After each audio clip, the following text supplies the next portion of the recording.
नमस्कार दोस्तों, स्वागत है आप सभी का आपके अपने YouTube चैनल कॉम्प्लेक्स वार स्टडी हब में।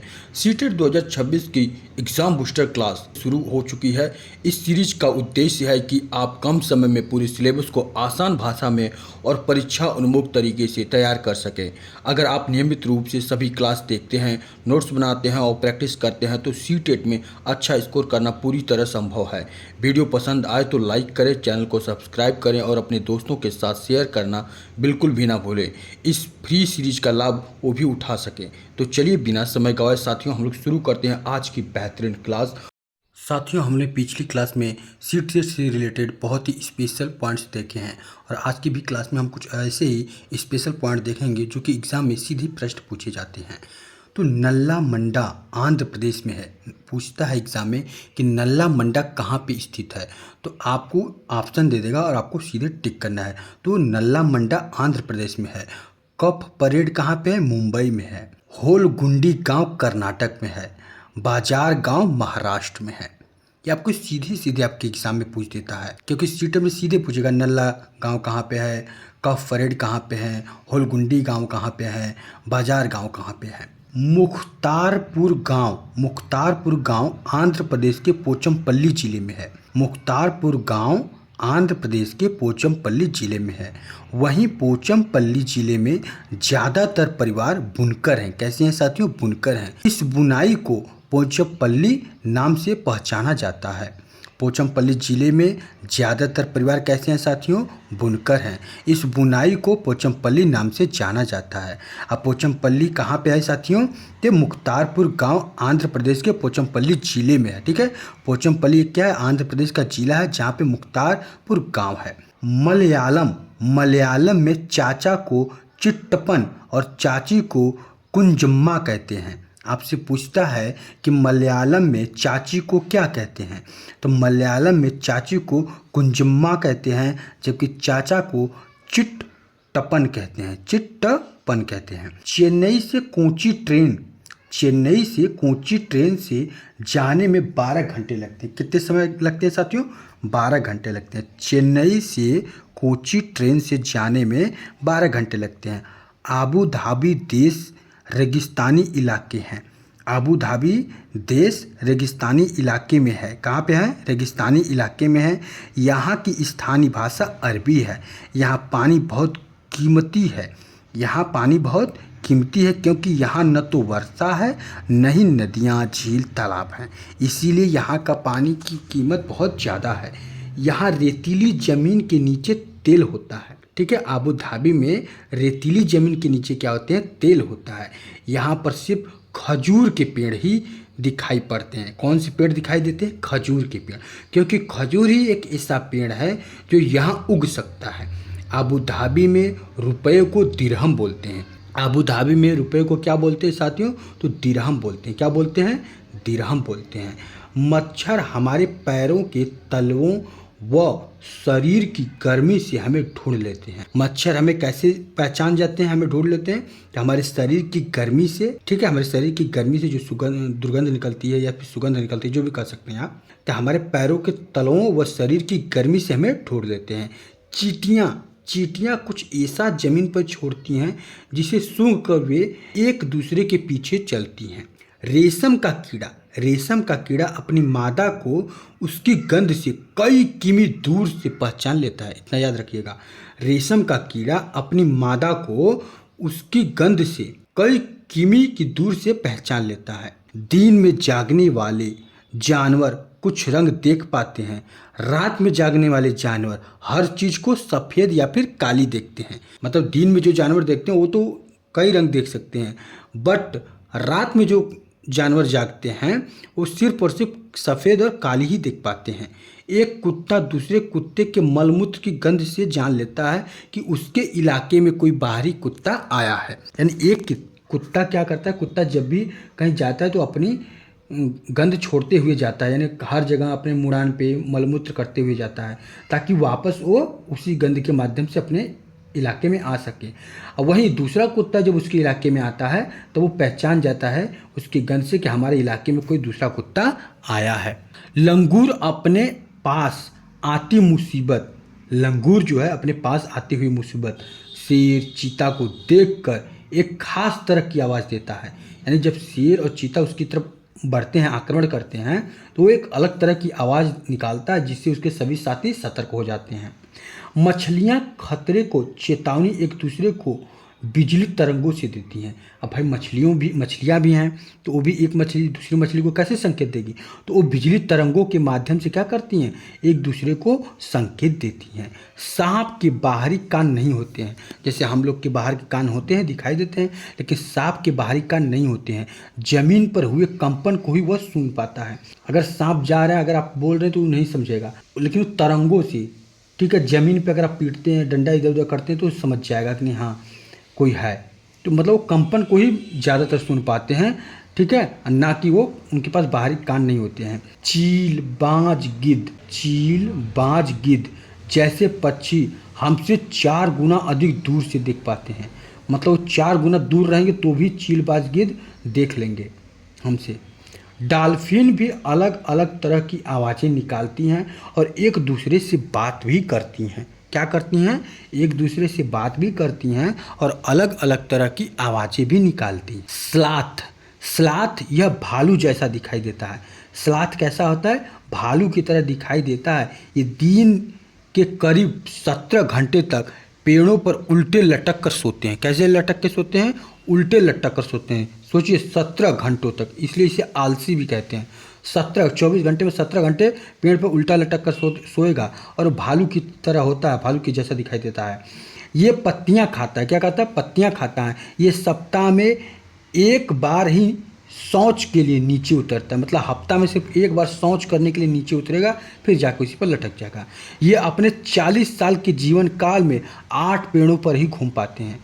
मतलब अपने 40 साल के जीवन में खाली 8 पेड़ पर ही घूमता है, उससे ज़्यादा घूम नहीं पाता है, क्योंकि 17 घंटा सोने में बिता देता है। फिर जगेगा तो उसके पेड़ की पत्तियां खाएगा, जहाँ पेड़ की पत्तियां खत्म होगी तब दूसरे पेड़ पे जाएगा।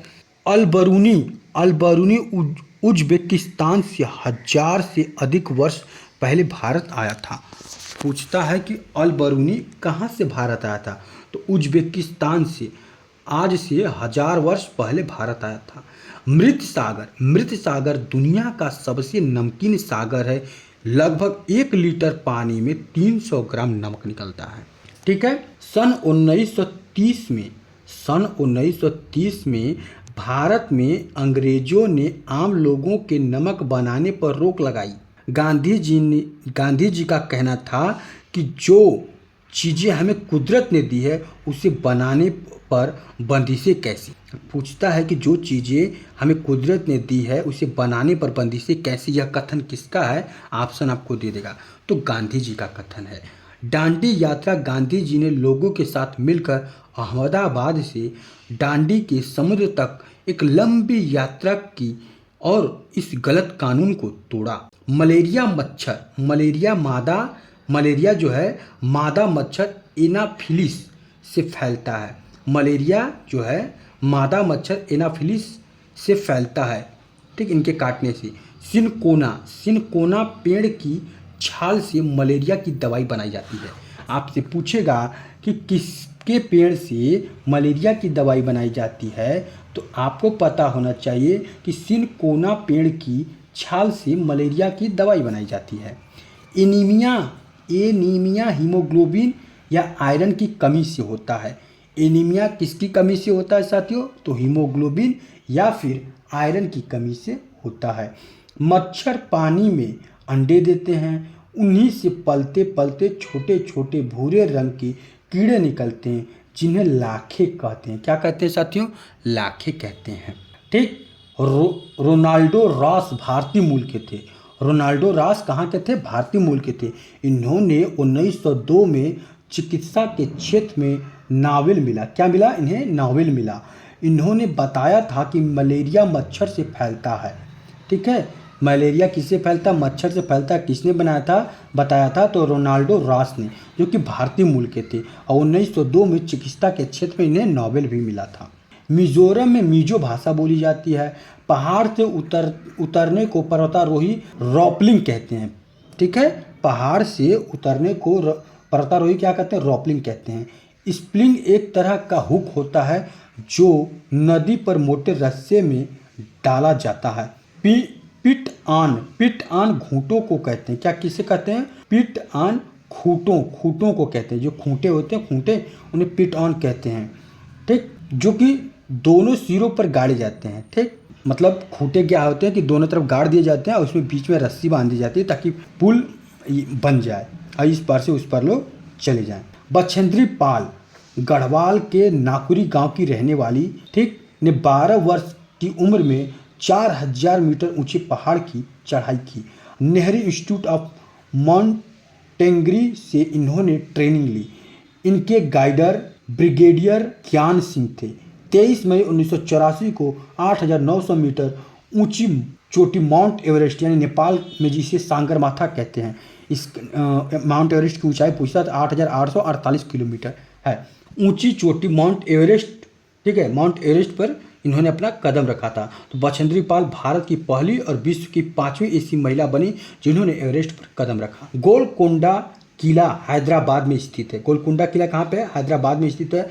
यहाँ कुतुब शाही सुल्तानों ने सन 1518 से 1687 तक राज किया। कुतुब शाही सुल्तानों ने 1518 से 1687 तक राज किया। औरंगजेब की फौज यहाँ हमला करने आई थी। सुल्तान अब्दुल हसन गाना बजाना और कुचिपुड़ी नृत्य का शौकीन था। सुल्तान अब्दुल हसन जो था, गाना बजाना और कुचिपुड़ी नृत्य का शौकीन था। मलयालमपुरम जिला केरल में स्थित है। मलयालमपुरम जिला कहाँ पे स्थित है? केरल में। सुनीता विलियम्स अंतरिक्ष में सबसे लंबे समय तक रहने वाली प्रथम महिला थी। नील आर्मस्ट्रांग चांद पर उतरने वाले प्रथम व्यक्ति थे।